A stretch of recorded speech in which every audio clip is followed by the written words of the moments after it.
मैं सुधीर स्वागत करता हूं आप सभी का आपके अपने चैनल स्कोर मैक्स पर। और आज हम डिस्कस करने वाले हैं आपकी MCO 6 की यूनिट 4 बायर बिहेवियर के इम्पोर्टेंट क्वेश्चंस। तो सबसे पहला आपका क्वेश्चन आता है इस यूनिट से कि what do you mean by buyer behaviour, कि बायर बिहेवियर क्या होता है और हमारे मार्केटर्स के लिए क्यों ज़रूरी है इसको समझना। तो अगर हम बायर बिहेवियर की बात करें तो जितने भी कस्टमर्स हमारे मार्केट में होते हैं, हर किसी की कह सकते हैं like, dislikes, taste, preferences, choices, हर किसी की एक दूसरे से अलग होती है। और जब तक मार्केटर हमारे उनके बाइंग बिहेवियर को, उनकी लाइक्स को, डिसलाइक्स को या टेस्ट को, प्रेफरेंसेस को नहीं समझ पाएगा, तब तक वो अपने प्रोडक्ट की मार्केटिंग उसके अकॉर्डिंग नहीं करेगा। तो मार्केटर्स के लिए बहुत ज़्यादा इंपॉर्टेंट होता है उसके जो भी कस्टमर्स होते हैं उनके बाइंग बिहेवियर को पहचानना, कि वो किस तरह के प्रोडक्ट को परचेज़ करते हैं, किस क्वांटिटी में परचेज़ करना चाहते हैं, उनका टेस्ट क्या है, उनकी प्रेफरेंस क्या है। क्योंकि मार्केट में जितने भी हमारे कंज्यूमर्स हैं उन सभी का जो बिहेवियर होता है किसी भी प्रोडक्ट को परचेज़ करने के लिए एक दूसरे से अलग होता है। तो यही कहलाता है आपका बायर बिहेवियर। मतलब बायर किस तरह से प्रोडक्ट को परचेज़ करता है, उसकी किस तरह लाइक्स हैं, डिसलाइक्स हैं, प्रेफरेंसेस हैं, वो किस तरह यूनिक बनता है कंपैरिजन टू अदर्स, यही सब कहलाता है हमारा बायर बिहेवियर। अब इम्पोर्टेंट क्यों है? इम्पोर्टेंट आपको पता ही है क्योंकि अगर आपके पास इंफॉर्मेशन रिगार्डिंग नहीं है कि कंज्यूमर्स की, हमारे कस्टमर्स का किस तरह का बिहेवियर है प्रोडक्ट को परचेज करते टाइम, तो उस कंडीशन में आप एक इफेक्टिव स्ट्रेटजी नहीं डेवलप कर पाओगे अपनी मार्केटिंग के लिए या मार्केटिंग एफर्ट्स के लिए। अब आपका जो बायर होता है नॉर्मली 3 फेसेस से पास आउट होता है, वो प्रोडक्ट को परचेज करते टाइम, या उसका जो बायर बिहेवियर होता है उसमें वो 3 तरह के फेसेस को कंप्लीट करता है। तो सबसे पहला आता है आपका एक्विजिशन फेज। अब अगर हम एक्विजिशन फेज की बात करें तो इसके अंदर देखता है कि वो प्रोडक्ट को किस तरह परचेज करता है। मतलब उसका होता है कि अब मार्केट में तो प्रोडक्ट बहुत सारे अवेलेबल हैं, लेकिन किस तरह वो किसी प्रोडक्ट को परचेज करता है, किस तरह किसी का सिलेक्शन करता है। सबसे पहला बिहेवियर ये होता है। वो वहाँ पर डिस्काउंट को वैल्यू देता है, या आप कई बार देखते हैं तो 2 999 या 299 के आपके प्रोडक्ट होते हैं तो उनको प्रेफरेंस देता है, या फिर आपकी सेलिंग टेक्निक्स के हिसाब से वो अपने माइंड को, सेटअप को चेंज कर लेता है। मतलब वो किस तरह का बिहेवियर शो करता है एक्विजिशन के टाइम पर प्रोडक्ट के। इसके बाद आपका दूसरा फ्रेज आता है आपका कंजप्शन फ्रेज, कि वो उस प्रोडक्ट को, उस सर्विस को किस तरह कंज्यूम कर रहा है, उसका क्या एक्सपीरियंस है during the use of product. यहाँ पर हमारे मार्केटर्स एनालाइज करते हैं कि हमारे कंज्यूमर्स जो भी प्रोडक्ट को कंज्यूम कर रहे हैं उनका पैटर्न क्या है, वो उस प्रोडक्ट को कितने दिन में रीपरचेज करते हैं, अगर कोई सर्विस का यूज़ कर रहे हैं तो वो सर्विस को कितने दिन में दोबारा कह सकते हैं परचेज करते हैं, उसको ऑर्डर करते हैं। तो यहाँ पर हम देखते हैं कि उनका जो भी कंजम्पशन का एक बिहेवियर होता है बायर्स का, वो किस तरह होता है। और आपका थर्ड फेज होता है कि डिस्पोजिशन फेज। अब इसके अंदर देखता है कि जब प्रोडक्ट को या सर्विस को यूज़ कर लिया हमारे बायर्स ने, हमारे कंज्यूमर्स ने, उसके बाद उसका जो डिस्पोजिशन होता है, उसको डिस्पोज करना होता है, वो उसको किस तरह करेंगे, किस तरह के प्रोडक्ट को वहाँ पर प्रेफरेंस देंगे। हो सकता है वो नेचुरल प्रोडक्ट्स को या आपके जो ई प्रोडक्ट्स हों उनको प्रेफरेंस दे कंपैरिजन टू प्लास्टिक, और कह सकते हैं ऐसे प्रोडक्ट्स के बने हुए पैकेज को जो कि ईजिली डिकम्पोज ना हो। वो ऐसे प्रोडक्ट को प्रेफरेंस दे जो कि हमारे इन्वायरमेंट फ्रेंडली हों, इको फ्रेंडली हों। तो आपके 3 फेज होते हैं किसी भी बायर के बिहेवियर को समझने के लिए। आपका पहला आता है एक्विजिशन फेज, दूसरा होता है आपका कंजप्शन फेज, और तीसरा होता है आपका डिस्पोजिशन फेज। एक्विजिशन में आप देखते हैं कि वो प्रोडक्ट को परचेस करते टाइम, सर्विसेज को परचेस करते टाइम किन किन चीज़ों को अपने माइंड में रखता है, किन किन चीज़ों का ध्यान रखता है, अपने टेस्ट का, प्रेफरेंस का किन किन चीज़ों पे फोकस करता है। दूसरे में देखते हैं हम कंजम्पशन फेज में कि वो जो प्रोडक्ट को परचेस करता है तो किस तरह का एक्सपीरियंस रहता है, क्या मतलब वो सेटिस्फाई होता है उस प्रोडक्ट से, नहीं होता, कितने टाइम्स के रिपीटेशन में उस प्रोडक्ट को यूज़ करता है, दोबारा वो किस तरह परचेज करेगा, उसका परचेजिंग पैटर्न क्या होगा, कंजप्शन पैटर्न क्या होगा उन गुड्स और सर्विसेज का। और तीसरा था आपका डिस्पोजिशन फेज। इसके अंदर प्रोडक्ट को यूज़ करने के बाद किस तरह उसको डिस्पोज करते हैं, इस चीज़ के ऊपर इफेक्ट डालता है।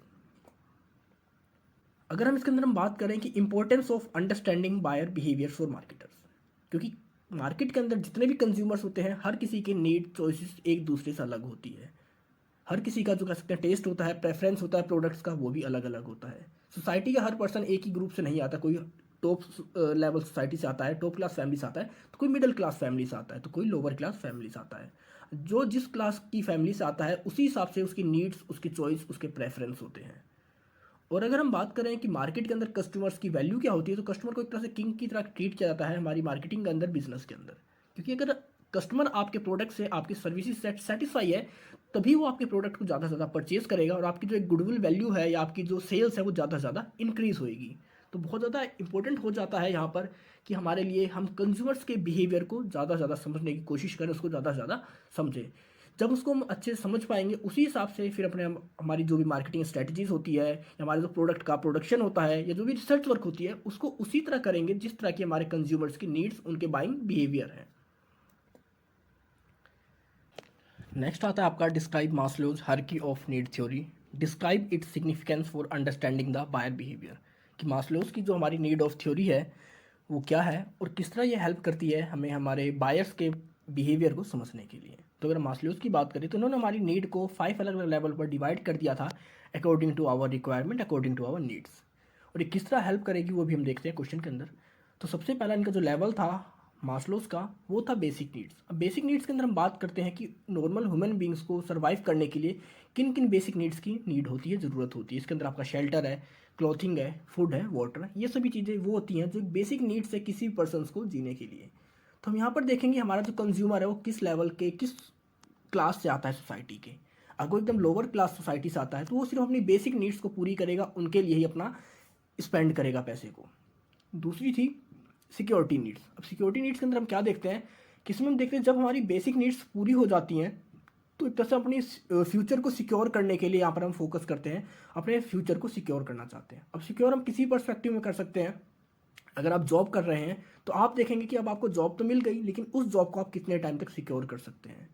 आप जिस तरह कह सकते हैं जिस सोसाइटी में रह रहे हैं, जिस शेल्टर में रह रहे हैं, बेसिक नीड्स वो आपकी शेल्टर थी लेकिन अब आप देखोगे कि उस शेल्टर को और किस तरह आप सेव कर सकते हैं जिससे वहाँ पर चोरी ना हो, थ्रेट्स ना हो आपके लिए, कोई भी वहाँ पर लिविंग स्टैंडर्ड्स के लिए किस तरह आप अपने बच्चों को सिक्योरिटी प्रोवाइड कर सकते हैं। इन सभी चीज़ों के लिए आप काम करेंगे। मतलब जिस तरह हमारी जो मास्लोज की हायरार्की नीड ऑफ थ्योरी है, जिस तरह वहाँ पर हमारा जो एक दूसरा लेवल चेंज होता रहता है हमारी नीड्स का, उसी तरह हमारा जो बायर बिहेवियर होता है, बायर सबसे पहले अपनी बेसिक नीड्स को पूरी करेगा, उनके लिए एक्सपेंडिचर करेगा, उनके लिए स्पेंड करेगा। उसके बाद वो अपनी सिक्योरिटी नीड्स के ऊपर आता है, फिर सिक्योरिटी नीड्स के लिए अपना कह सकते हैं एक्सपेंडिचर करना स्टार्ट करता है। इसके बाद फिर जैसे हमारी सोशल नीड्स थी हायरार्की के अंदर, सोशल नीड्स के अंदर देखते हैं कि हम जिस सोसाइटी के अंदर रहते हैं हम उस सोसाइटी में हम अकेले नहीं रह सकते। हम कोशिश करते हैं हम सोसाइटी में रहें, हम अपने फैमिली के साथ रहें, फ्रेंड्स के साथ रहें, कोई ना कोई हमारा कह सकते हैं एक ग्रुप सर्कल बनाना चाहते हैं जिसके थ्रू कि हमारी जो भी सोशल नीड्स हैं वो पूरी हो सकें। अब सोशल नीड्स की अगर हम कंज्यूमर्स की बात करेंगे तो अब वो यहाँ पर कंज्यूमर्स अपने लिए नहीं देखेगा, अब वो देखेगा कि वो अपने लिए जो भी उसके रिलेटिव्स हैं, फ्रेंड्स हैं, उनके लिए क्या परचेज़ कर सकता है, क्या नहीं कर सकता। क्योंकि जब वो अपने उन दोस्तों के लिए कुछ परचेज़ करेगा, रिलेटिव्स के लिए परचेज़ करेगा, फैमिलीज़ के लिए परचेज़ करेगा, तभी उसकी जो सोशल नीड्स हैं वो पूरी होंगी। इसके बाद देखता हूँ self esteem needs. Self esteem needs मतलब अब जब तो 3 लेवल को क्रॉस कर चुका होता है हमारा बायर, मतलब जो बेसिक नीड्स हो गए, सिक्योरिटी नीड्स हो गई, सोशल नीड्स हो गई, अब होती है स्टीम नीड्स। मतलब वो नीड्स जो कि एकदम से इलाइट ग्रुप के लिए थी उसकी। मतलब अब धीरे धीरे हमारा जो कंज्यूमर होता है अगर वो टॉप लेवल पे आ चुका है या मिडिल लेवल क्लास से आता है तो उस टाइम वो अपने लिए हाईली जो प्राइसेबल प्रोडक्ट्स होते हैं उनको परचेज करता है। वो दिखाता है कहीं ना कहीं सोसाइटी में कि हाँ उसकी ये वैल्यू है। अब वो प्रोडक्ट को परचेज करते टाइम उनकी वैल्यू, उनकी क्लास, उनका स्टैंडर्ड, उनके ब्रांड को भी फोकस करता है। उसी तरह जब आपकी जो लास्ट स्टेज थी, आपकी जो मास्लोज की लास्ट स्टेज थी वो थी सेल्फ एक्चुअलाइजेशन नीड। अब सेल्फ एक्चुअलाइजेशन नीड्स के अंदर हम देखते थे कि अब हमारे पास सारी नीड्स जब पूरी हो जाती हैं हमारे किसी भी ह्यूमन बीइंग की, अब वो आखिरी में देखता है कि आखिरी में वो किस चीज़ के लिए कैपेबल था, उसकी खुद की कह सकते हैं खुद की नीड क्या थी, खुद के ड्रीम्स क्या थे। अपनी नीड्स को पूरी होने के बाद वो अपने ड्रीम के लिए काम करता है। उसी तरह अब हमारा कंज्यूमर्स होता है वो देखता है कि उसकी सारी नीड्स पूरी हो चुकी है लेकिन एक्चुअलाइजेशन में वो किस प्रोडक्ट को परचेज करना चाहता था, क्या वो उस प्रोडक्ट को परचेज कर पाया है, नहीं कर पाया, तो उसके अकॉर्डिंग ही वो अपनी जो प्रोडक्शन की बिहेवियर होता है उसको चेंज करता है। नेक्स्ट आपका from the concept social class as given in the text, do you think it is applied in certain buying situations, if yes identifying the products in which this concept is most relevant. कि क्या आपका जो social class होता है वो effect करता है आपकी बाइंग सिचुएशंस को, अगर हाँ तो किस तरह में उसके बारे में डिस्कस करना है। तो हाँ ये श्योरिटी है कि हमारे जो भी सोशल क्लास होते हैं वो हमारे बाइंग सिचुएशंस को, बाइंग बिहेवियर्स को इफेक्ट डालते हैं।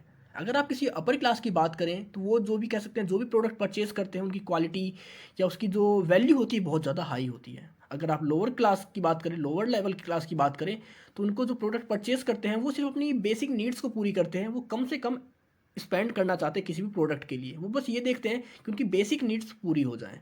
अगर इसके अंदर हम देखते हैं हम सोशल क्लासेस को किस तरह क्लासीफाई करते हैं, किस तरह एक दूसरे से अलग करते हैं, पार्टीशन करते हैं, तो यहाँ पर हम 5 तरह के ग्रुप्स में हमारी क्लासेस को डिवाइड करते हैं। सबसे पहला आता है आपका अपर क्लास। अपर क्लास के अंदर हम देखते हैं हमारे जो इलाइट कस्टमर्स होते हैं, मतलब जो एकदम सोसाइटी का टॉप लेवल होता है उनके अंदर इनको इंक्लूड किया जाता है। इसके अंदर आपके कॉर्पोरेट एग्जीक्यूटिव्स आते हैं, उनकी फैमिलीज आती हैं, या आपके कह सकते हैं कोई लार्ज बिजनेसमैन्स है या हाई पेड प्रोफेशनल्स हैं, उन सभी को इनके अंदर इंक्लूड किया जाता है। अब इनकी जो परचेसेस होती है, इनके जो एक्सपेंसिव गुड्स को परचेज करने की पावर होती है, बिहेवियर होता है, वो बहुत ज़्यादा एक्सपेंसिव होता है। इसके बाद आता है आपका upper middle class. Upper middle class के अंदर हम देखते हैं कि हमारे इसके अंदर कौन कौन आते हैं। स्मॉल स्केल कंपनीज आती हैं, हमारे बिजनेस ओनर्स आते हैं, या हमारे जो भी मीडियम लेवल प्रोफेशनल्स होते हैं वो इसके अंदर आते हैं। मतलब ये काफ़ी एजुकेटेड होते हैं, वेल एजुकेटेड होते हैं। तो यहाँ पर इनका जो बाइंग बिहेवियर होता है किसी प्रोडक्ट को परचेज करने का, वो उनकी सोशल क्लास को रिफ्लेक्ट करता है। जिस तरह की सोशल क्लास में रहते हैं ये मिडिल क्लास के अंदर, उसी के हिसाब से अपने प्रोडक्ट को परचेज करते हैं। नेक्स्ट आता है आपका द लोअर मिडिल क्लास। अब इसके अंदर हम देखते हैं कि हमारे जो भी कह सकते हैं गवर्नमेंट है, प्राइवेट ऑफिस एम्प्लॉयज़ होते हैं, स्मॉल स्केल जो हमारे बिजनेस ओनर्स हैं, वो इसके अंदर आते हैं।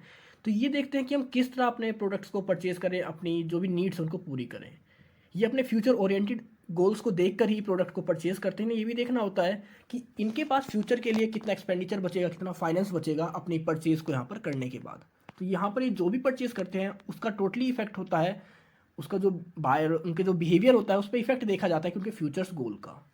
नेक्स्ट आता है आपका class the upper lower class. अब ये होता है आपका जो लोअर क्लास है उसका अपर पार्ट होता है। इसके अंदर आपके कह सकते हैं ब्लू कॉलर वर्कर्स होते हैं, जो कि किसी भी क्लरिकल जॉब्स के अंदर इंक्लूड होते हैं। तो इनका कह सकते हैं जो एक बाइंग बिहेवियर होता है बहुत ही लोअर लेवल पर होता है। ये बहुत ज़्यादा एक्सपेंडिचर या एक्सपेंस नहीं करते अपनी बेसिक गुड्स को या बेसिक नीड्स को पूरा करने के लिए। इनका मेन फोकस वही होता है कि अपनी एक बेसिक नीड्स को पूरी कर ले, लेकिन ये उसके लिए बहुत ज़्यादा ब्रांड या कह सकते हैं बहुत ज़्यादा ब्रांडेड वैल्यू या हाई पेड नहीं होते, और बहुत ज़्यादा एक्सपेंसिव गुड्स को परचेज नहीं करते। और लास्ट होता है आपका लोअर क्लास। अब लोअर क्लास के अंदर हम इंक्लूड करते हैं अनएजुकेटेड पर्सन्स को, या जिनकी इनकम बहुत ज़्यादा कम होती है उन सभी को। तो जब आपकी इनकम कम है तो उस कंडीशन में आपकी जो परचेजिंग पावर होगी, आपकी जो बाइंग सिचुएशंस होगी वो भी बहुत कम होंगी, आपका जो बायर बिहेवियर होगा वो भी बहुत कह सकते हैं चीप लेवल के प्रोडक्ट्स के लिए होगा। तो ये हमारे पास 5 तरह की जो हमारे पास क्लासेस को हमने सोसाइटीज़ को डिवाइड किया है: upper class, upper middle class, lower middle class, upper lower class और लोअर लोअर क्लास। इन सभी के अकॉर्डिंग भी हमारी जो कह सकते हैं बाइंग सिचुएशंस होती हैं या हमारे बाइंग बिहेवियर्स होते हैं उसके अंदर डिफरेंस देखा जाता है। नेक्स्ट आपका how do perception and learning influence the buyer behaviour, elaborate with the help of suitable examples. अब इसमें हमें देखना है कि जो भी परसेप्शन और लर्निंग होती है वो किस तरह इन्फ्लुएंस करती है हमारे बायर्स के बिहेवियर को। अगर हम परसेप्शन की बात करते हैं यहाँ पर, तो परसेप्शन मतलब क्या होता है कि हमारा किस तरह कोई रवैया होता है, किस तरह राय होती है किसी प्रोडक्ट के लिए, किसी कह सकते हैं ऑर्गेनाइजेशन के लिए, किसी भी गुड्स और सर्विसेज के लिए। तो परसेप्शन की बात करते हैं, it is an another important factor that influence the buyers behaviour. It is the process how individuals interpret, select and decide their views about their product into meaningful pictures. मतलब किसी product के लिए हम उसको किस तरह इंटरप्रेट करते हैं, किस तरह सेलेक्ट करते हैं और किस तरह डिसाइड करेंगे, इन सभी की जो एक प्रोसेस होती है उसी को हम क्या कहते हैं, परसेप्शन, उस प्रोडक्ट के लिए। अब परसेप्शन की अगर बात करें तो जब तक हमारी किसी गुड्स के लिए एक इमेज होती है, एक वैल्यू होती है, माइंड में एक इंटरप्रेट होती है उसके बारे में डाटा कि हाँ ये प्रोडक्ट बहुत अच्छा है, और अगर हम इसको परचेज कर रहे हैं, इसको सेलेक्ट कर रहे हैं, तो सेलेक्ट क्यों कर रहे हैं। तो इंटरप्रेशन के कह सकते हैं 4 तरह की फॉर्म्स में, 4 डिफरेंट फॉर्म्स में देखा जाता है हमारे परसेप्शंस को। तो सबसे पहला इसका पार्ट आता है परसेप्शन का कि किस तरह हमारे बायर बिहेवियर को इफेक्ट करेगा, वो होता है सेलेक्टिव एक्सपोजर।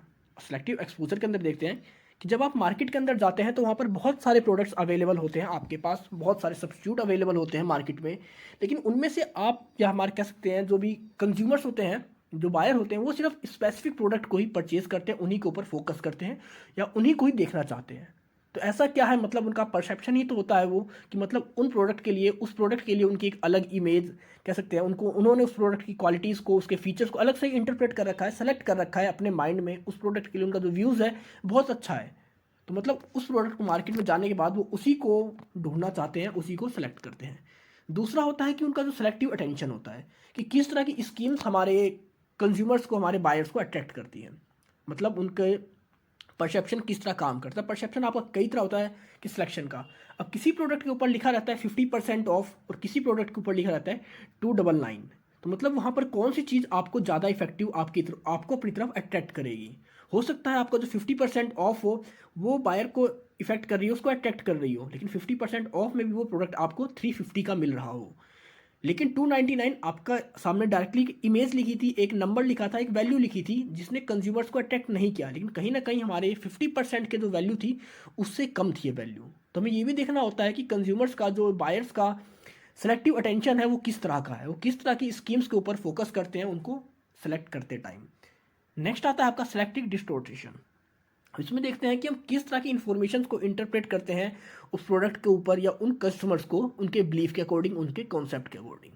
हमें देखना होता है कि कंज्यूमर्स की किस तरह के बिलीफ्स है, किस तरह के उसके कॉन्सेप्ट है, उसके हिसाब से ही हम उन इंफॉर्मेशन को उनके सामने इंटरप्रेट करते हैं।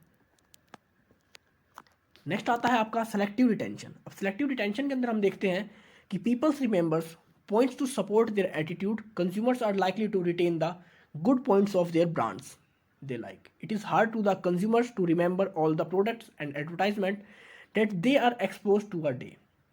Consumers can retain only few of them that are unique.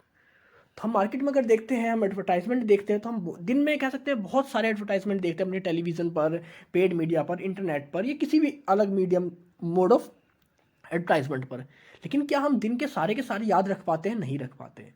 तो उसमें से हम कुछ ही एक सेलेक्टिव एडवर्टाइजमेंट को याद कर पाते हैं, फोकस कर पाते हैं, समझ पाते हैं, जो कि हमें लॉन्ग टाइम तक याद रहते हैं उनके प्रोडक्ट के लिए, उनकी सर्विसेज के लिए। तो यहाँ पर हम क्या देखते हैं कि उनका सेलेक्टिव रिटेंशन किस तरह का है, मतलब किस तरह का एटीट्यूड है कस्टमर्स का, कि किस तरह की इमेज को, किस तरह के पॉइंट्स को फोकस करता है, किस तरह की ब्रांड को फोकस करता है, या किस तरह के फीचर्स को फोकस करता है उस प्रोडक्ट को याद करने के लिए।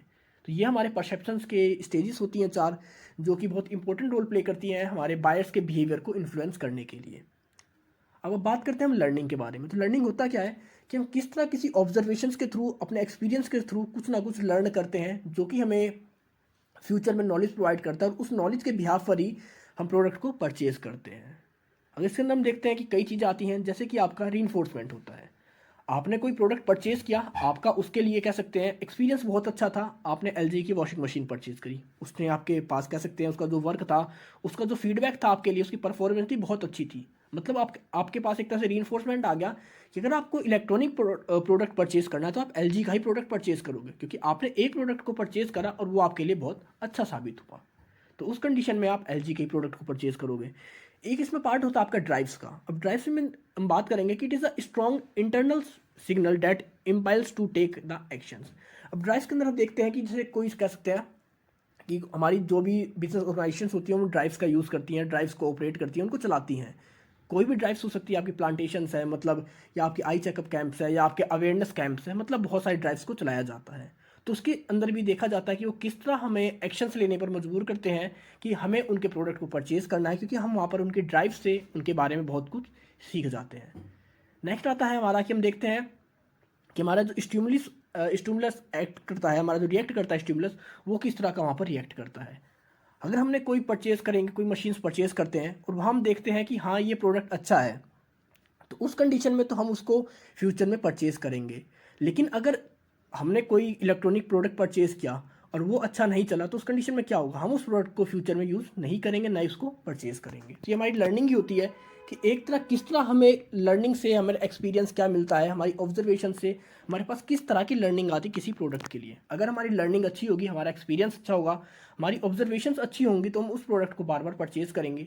लेकिन अगर किसी प्रोडक्ट के लिए हमारी लर्निंग्स है, हमारी ऑब्जर्वेशंस है, हमारा एक्सपीरियंस है वो अच्छा नहीं है, तो उस कंडीशन में हम उस प्रोडक्ट को कभी भी परचेज़ नहीं करेंगे। नेक्स्ट आपका consumers are being influenced by a number of psychological factors in the purchase of product and services.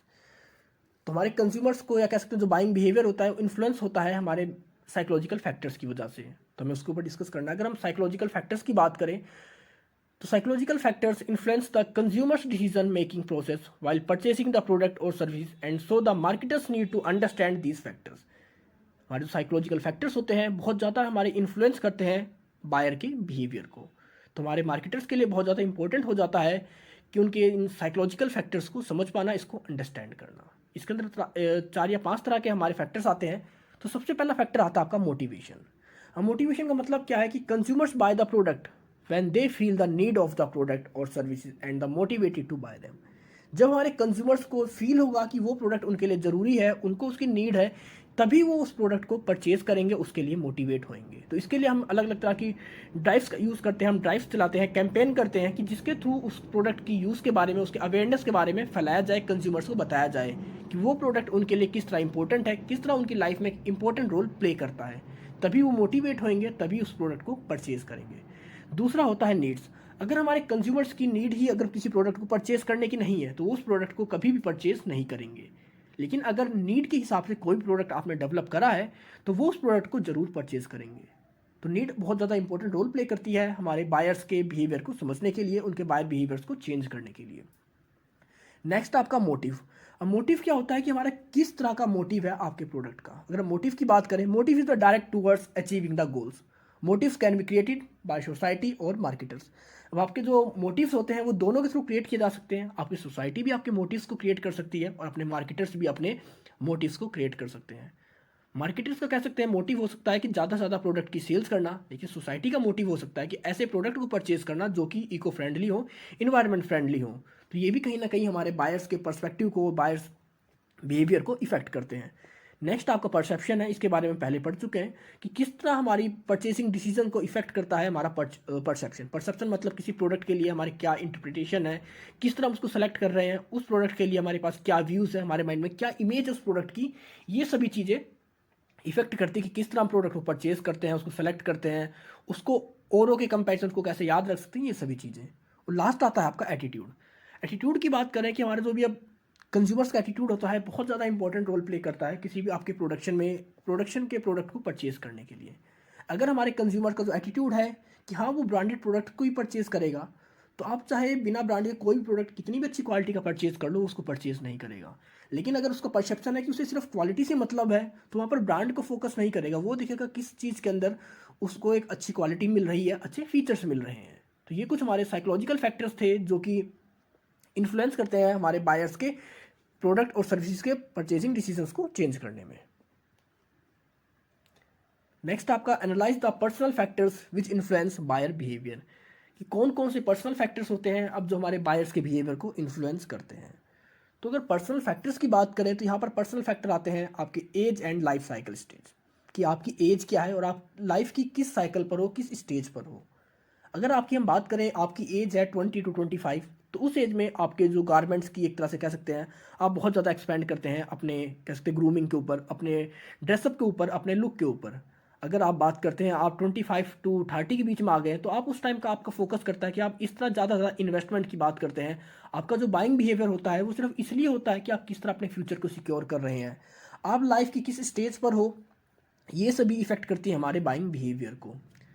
इसमें दूसरा पार्ट होता है इकोनॉमिक सर्कमस्टांसिस, कि आपके इकोनॉमिक सर्कमस्टांसिस किस तरह के हैं, आपके घर में कितनी आपके पास इनकम है, आपकी परचेसिंग पावर कितनी है, आपके पास कितनी सेविंग्स अवेलेबल है, आपके पास कितनी क्रेडिट अवेलेबिलिटी है। अगर आप किसी से लोन लेते हो या कह सकते हो आपने किसी से कुछ कह सकते हैं कुछ क्रेडिट लिया है, तो उसके लिए आपको कितना इंटरेस्ट पे करना पड़ेगा, ये सभी बहुत ज़्यादा इंपॉर्टेंट रोल प्ले करेंगे। क्योंकि जब तक आपके पास इनकम नहीं होगी, आपके पास परचेसिंग पावर नहीं होगी, सेविंग्स नहीं होंगी, तब तक आप किसी भी प्रोडक्ट को परचेज नहीं कर सकते।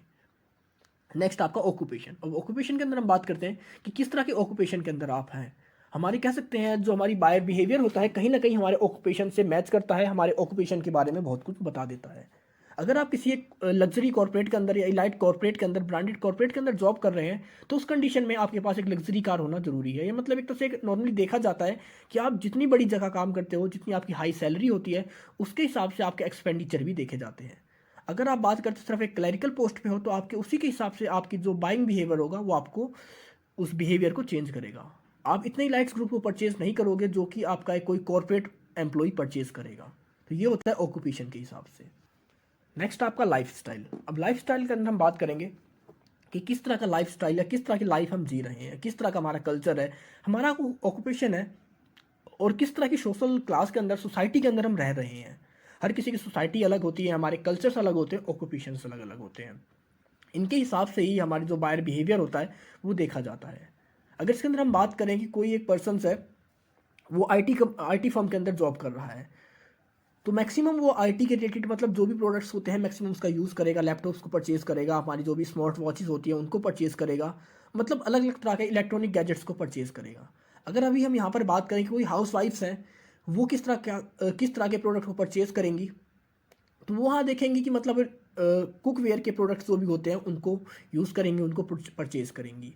अभी यहाँ पर अगर हम बात करते हैं कि अगर कोई हमारा मैकेनिक है या ऑटोमोबाइल्स या सोसाइटी ऐसी है कि हमारे किसी भी तरह के ऐसे प्रोडक्ट को एक्सेप्ट नहीं करती जो कि मशीन मटेरियल हो या मशीन मेड हो, टेक्नोलॉजिकल मेड हो, तो वहाँ पर हम फोकस करेंगे कि जो भी हमारे रेडीमेड होते हैं या जो हैंडमेड प्रोडक्ट होते हैं उनके ऊपर फोकस करेंगे। हमारी सोसाइटी का क्लास किस तरह की, अगर हम टॉप लेवल पे हैं, हमारा लाइफ स्टाइल है बहुत ज़्यादा इलाइट लाइफ स्टाइल जी रहे हैं हम, तो उसके हिसाब से ही हम एकदम लग्जरी क्लास की हर चीज़ को परचेज़ करेंगे। हमारे अगर कुछ भी परचेज़ करेंगे तो उसके एक अलग तरह से कह सकते हैं इलाइट ग्रुप की एक ब्रांड होगी, उसके हिसाब से उसको देखा जाएगा। नेक्स्ट आपकी पर्सनैलिटी। अब पर्सनैलिटी की बात करें कि हम देखते हैं कि हमारी फीलिंग्स का, हमारे थॉट्स का, हमारे बिहेवियर का किस तरह का पैटर्न है, और वो हमारी कहीं ना कहीं पर्सनैलिटी को डेवलप करता है। पर्सनैलिटी मतलब होती क्या है कि किस तरह कोई हमें हमारे आउटर सरफेस को देखकर हमें जज करता है, वही कहलाता है हमारी पर्सनैलिटी। अब पर्सनैलिटी के अंदर हम देखते हैं कि हम बहुत सारी चीज़ों का यूज़ करते हैं, हम किस तरह के प्रोडक्ट को परचेज़ करते हैं, किस तरह की हमारी क्लॉथिंग होती है, किस तरह का हमारा कह सकते हैं अगर आउटलुक होता है तो हम किस तरह के प्रोडक्ट को, किस तरह की सर्विसेज को यूज़ करते हैं, ये सब हमारी पर्सनैलिटी के ऊपर डिपेंड करता है। तो जैसी हमारी पर्सनैलिटी होगी, अगर हमारी पर्सनैलिटी को हमने बहुत ज़्यादा ग्रूम कर रखा है तो उस कंडीशन में हमारा जो बायर बिहेवियर होगा वो भी बहुत ज़्यादा इंक्रीज़ हो जाएगा। लेकिन अगर हम बात करें हमारी पर्सनैलिटी को इतनी बेटर नहीं है या हम अपनी पर्सनैलिटी के लिए बहुत कम एक्सपेंड करना चाहते हैं वहाँ पर, तो वहाँ पर हमारा जो बाइंग बिहेवियर होगा वो भी कहीं ना कहीं इफेक्ट करेगा हमारे परचेसिंग पावर को। नेक्स्ट आपका explain various culture factors which influence the buyer behaviour, कि कौन कौन से कल्चर फैक्टर्स होते हैं जो कि हमारे बायर के बिहेवियर को इफेक्ट करते हैं। अगर हम कल्चर की बात करें तो कल्चर एक तरह से कह सकते हैं एक बिहेवियर होता है जो कि हमारी सोसाइटी के लिए एक नॉर्म्स होते हैं, रूल्स रेगुलेशंस होते हैं जिनका फॉलो करते हैं, हम इनको फॉलो करते हैं और वो हमारी सोसाइटी के थ्रू एक्सेप्टेबल होते हैं, उन्हीं को हम कहते हैं हमारा कल्चर। मतलब कोई हमने काम किया, अगर वो हमारी सोसाइटी के लिए फेवरेबल है, सोसाइटी के थ्रू एक्सेप्टेबल है, तो वो हमारा कल्चर बन जाता है। अगर हम कल्चर के अंदर एलिमेंट्स की बात करते हैं तो एलिमेंट्स आपके रिलीजन हो गया, आपके नॉर्म्स हो गए, आपकी लैंग्वेज हो गई, आपकी आइडियोलॉजीज हो गई। रिलीजन के अंदर हम देखते हैं, रिलीजन के अंदर देखते हैं कि किस तरह के रिलीजन को हम फॉलो कर रहे हैं, किस तरह के पैटर्न को हम फॉलो कर रहे हैं, हमारी वैल्यूज़ क्या है, हमारे वैल्यू सिस्टम क्या है हमारे रिलीजन के रिगार्डिंग। अब जैसा हमारा कह सकते हैं रिलीजन होगा उसके अकॉर्डिंग ही हमारे बिलीफ डेवलप होंगे, हमारे जो एब्स्ट्रैक्ट आइडियाज़ होंगे या हमारे जो थॉट्स होंगे वो भी उसी के अकॉर्डिंग डेवलप होंगे। तो उसके अकॉर्डिंग ही हम देखेंगे कि हमारी जो परचेज करना है, किस तरह का प्रोडक्शन हम परचेज करेंगे, हमारा जो बाइंग बिहेवियर है वो चेंज होएगा। नेक्स्ट आपका नॉर्म्स। अब नॉर्म्स के अंदर हम देखते हैं कि कुछ गाइडलाइंस होती हैं, स्पेसिफिक रूल्स होते हैं जो कि हमारी एक स्पेसिफिक सिचुएशन के अंदर हम किस तरह का रिएक्शन देते हैं, किस तरह रिएक्ट करते हैं, वो चीज़। नेक्स्ट आपकी लैंग्वेज। अब लैंग्वेज देखते हैं कि हम किस तरह अपने आइडियाज़ को दूसरों को एक्सप्रेस करते हैं, किस तरह एक दूसरे के साथ कम्युनिकेशन करते हैं। तो कहीं ना कहीं आपका जो एक लैंग्वेज का बैरियर होता है वो बहुत ज़्यादा इंपॉर्टेंट रोल प्ले करता है। लैंग्वेज एक इंपॉर्टेंट रोल प्ले करता है आपको प्रोडक्ट को परचेज करते टाइम। अगर आपके प्रोडक्ट के ऊपर लिखी इन्फॉर्मेशन आपको समझ में नहीं आ रही तो कभी भी आप उस प्रोडक्ट को परचेज नहीं करोगे। लेकिन अगर वहीं पर आपका जो उसको पर्सन सेल कर रहा है वो आपकी लैंग्वेज में ही आपको उस चीज़ों को एक्सप्लेन कर सके, उसके फीचर्स को, उसकी वैराइटीज़ को, उसके कह सकते हैं फंक्शंस को, तो उस कंडीशन में वो आपके बाइंग बिहेवियर को इन्फ्लुएंस करेगा। नेक्स्ट आपका आइडियोलॉजीज। अब आइडियोलॉजीज के अंदर हम बात करेंगे कि ideologies are integrated and connected systems and belief. तो हमारे सिस्टम्स के थ्रू हमारे जो बिलीफ्स होते हैं वो जुड़े होते हैं, उसी को हम कहते हैं आइडियोलॉजीज। मतलब किस तरह की मान्यताएं हैं हमारी, मान्यताएं किस तरह की, हम एग्जांपल ले सकते हैं। अगर इंडिया के अंदर हम मान्यताओं की बात करें, आइडियोलॉजीज की बात करें, जैसे हमारे हिंदुज़म है, बुद्धिज़्म है, क्रिश्चियनिटी है, या आप कह सकते हैं कोई भी हमारा जो भी धर्म है, रिलीजन है, उसके अंदर उनकी एक अलग अलग मान्यताएं होती हैं, उनके एक इंस्टीट्यूशन सिस्टम्स होते हैं, वो कहीं ना कहीं हमारे बायर बिहेवियर को इन्फ्लुएंस करते हैं। क्योंकि हर धर्म के अंदर उनका एक जो बायर बिहेवियर होता है उसको डायरेक्टली या इनडायरेक्टली बताया जाता है कि हम किस तरह के प्रोडक्ट को परचेज करेंगे, किस तरह की चीज़ों को हमारे धर्मों में, हमारे ग्रंथों में वैल्यू दी गई है। नेक्स्ट आपका स्टेटस एंड रूल्स। स्टेटस की बात करें तो स्टेटस का मतलब होता है कि क्या सोसाइटी के अंदर या हमारे ग्रुप्स के अंदर हमारा क्या स्लॉट है, क्या पोजीशन है। और अगर रोल्स की बात करें तो रोल में हम देखते हैं कि सोसाइटी को या सोसाइटी के अंदर कौन कौन से रोल्स की एक्सपेक्टेशंस हमसे की जाती है, तो हमारा क्या रोल्स होगा उस सोसाइटी के अंदर, उस ग्रुप के अंदर। तो ये चीज़ें भी हमारे बायर जो भी बिहेवियर होता है उसको इन्फ्लुएंस करती है। नेक्स्ट आता है आपका सब कल्चर। अब सब कल्चर के अंदर देखते हैं, हमने कल्चर तो देख लिया, कल्चर के अंदर भी उसको फर्दर डिवाइड किया जाता है, उसके अंदर पार्टीशन देखा जाता है। कैसे होगा partition? Basis on religion, basis on languages, basis on races. इसके हिसाब से भी आपके प्रोडक्ट के ऊपर या आपका जो बायर परसेप्शन होता है वो चेंज होता है। अब हिंदू रिलीजन वाले एक लैंग्वेज जानने वाले अलग रहते हैं, इंग्लिश जानने वाले अलग। क्रिश्चियंस का जो रिलीजन है वो अलग रहता है, आपका जो एक हिंदू है या मुस्लिम है वो अलग रहता है। तो मतलब हमारे जो सब कल्चर्स हैं इन सभी चीज़ों के ऊपर डिवाइड हो रखे हैं, और ये सब कल्चर्स जो भी हमारे पॉइंट्स हैं, हमारे जो फैक्टर्स हैं, चाहे रिलीजन हो, रेसिस हो, लैंग्वेज हो या एक्सेट्रा, आपके जो भी फैक्टर्स हैं, ये भी फोकस करते हैं हमारी मार्केटिंग स्ट्रेटजीज़ को बनाने के लिए।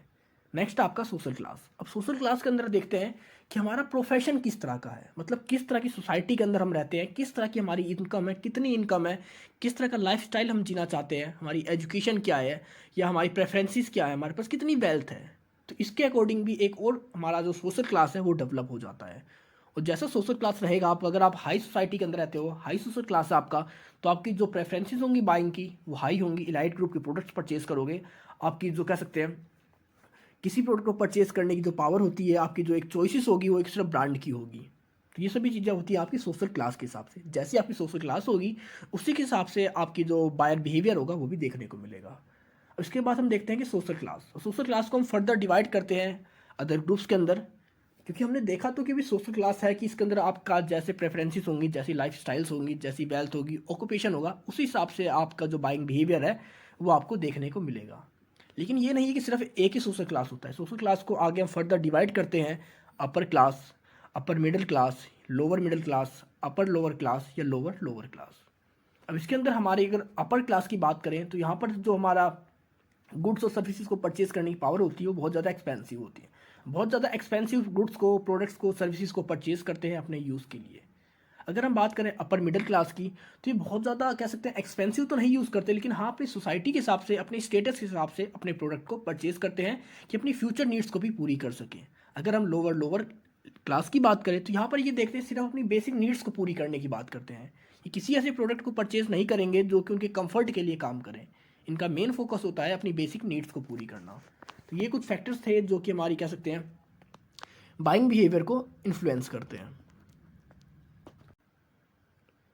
ये आपके शॉर्ट में सारे वो फैक्टर्स हैं जो कि किसी भी कंज्यूमर्स के बिहेवियर को इन्फ्लुएंस करते हैं। तो सबसे पहला आपका जो फैक्टर आता है साइकोलॉजिकल फैक्टर्स। साइकोलॉजिकल के अंदर आपके motivation, perception, learning, belief and attitudes आते हैं जो कि हमारे किसी भी कंज्यूमर्स के बाइंग बिहेवियर को इन्फ्लुएंस करते हैं। अगर हम सोशल फैक्टर की बात करें तो सोशल फैक्टर के अंदर हम देखते हैं किस तरह का रेफरेंस ग्रुप से आता है, वो किस तरह की फैमिली का स्टेटस है, क्या रोल और स्टेटस है उसका उस सोसाइटी के लिए, उस सोसाइटी के अंदर किस तरह की पोजीशन चाहती है, सोसाइटी की एक्सपेक्टेशंस क्या है उस पर्सन से। तो ये भी इफेक्ट करती हैं हमारे कंज्यूमर्स के बिहेवियर को। नेक्स्ट आपका पर्सनल फैक्टर। अब पर्सनल फैक्टर के अंदर देखेंगे हमारे कंज्यूमर्स की एज क्या है, लाइफ की किस साइकिल पर, किस एज पर वो अटका हुआ है, मतलब उसकी कौन सी कंडीशन है अभी लाइफ की, यंग है, यूथ है, ओल्ड है, किस तरह का है, उसका ऑक्यूपेशन क्या है, उसकी इकोनॉमिक सर्कमस्टांसिस क्या है, मतलब उसकी सेविंग्स कितनी है, इनकम कितनी है उसका, ये सभी चीज़ें देखी जाती हैं। नेक्स्ट उसका लाइफ स्टाइल और उसकी पर्सनैलिटी। लास्ट आपका जो कल्चरल फैक्टर होते हैं, कल्चरल फैक्टर के अंदर आप देखते हैं कि किस तरह की कल्चर के अंदर हमारा जो भी कंज्यूमर्स है वो रहता है, उसका आगे किस तरह के कल्चर्स हैं, बिलीफ्स हैं, किस तरह के रिलीजन्स के अंदर है। फिर उसके हम सब कल्चर्स देखते हैं कि उन्होंने अपनी सोसाइटी को डिवाइड कर रखा है ग्रुप्स के हिसाब से, लैंग्वेज के हिसाब से, या आपने कह सकते हैं कास्ट, रेसिज्म, किसी के भी यहाँ पर भी, तो उसके हिसाब से वो कह सकते हैं इन्फ्लुएंस करेंगे उनके कंज्यूमर्स बिहेवियर को। लास्ट है आपका सोशल क्लास। आई होप आपको सब कुछ समझ में आ गया होगा। अगर आपको कोई इशू है, कोई डाउट है, तो आप कमेंट सेक्शन में कमेंट कर सकते हैं, और अब आप मुझे मेरे इंस्टाग्राम और टेलीग्राम पर भी फॉलो कर सकते हैं। तो मिलते हैं जल्दी एक नई वीडियो के साथ, तब तक के लिए take care, goodbye friends.